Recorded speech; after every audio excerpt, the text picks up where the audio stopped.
Bonjour les amis, alors aujourd'hui on va faire du sirop de violette.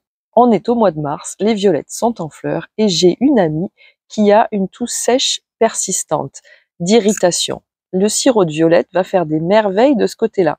Je vais vous expliquer comment on le fait. Nous avons plein de violettes au milieu des pâquerettes.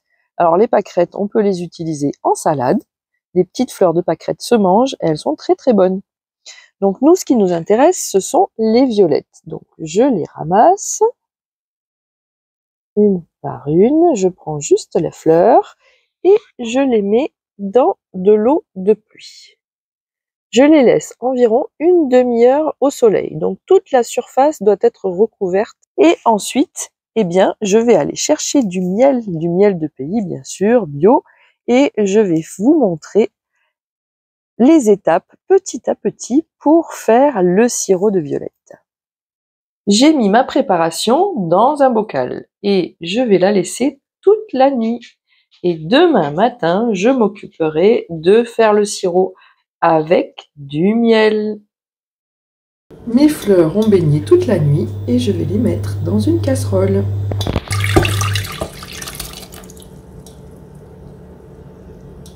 J'ajoute le miel.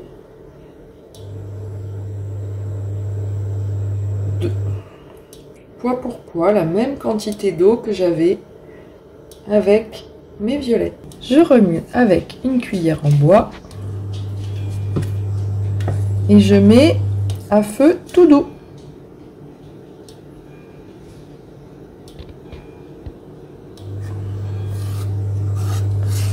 Et je vais laisser environ une demi-heure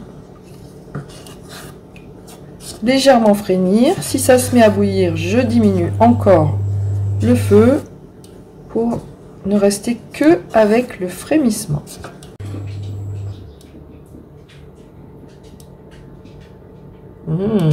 Ça frémit tout doucement. Mon sirop de violette est prêt. Voilà, j'ai mis une petite étiquette de mars 2024. Donc je vais pouvoir le garder au frigo pendant au moins 1 an. Il sera très très bon pour tous les gens qui ont un peu mal à la gorge ou qui ont surtout une toux d'irritation un peu rauque qui gratte. Eh bien, dans ces cas-là, le sirop de violette va adoucir et faire beaucoup de bien et beaucoup de douceur. Merci beaucoup de m'avoir écouté.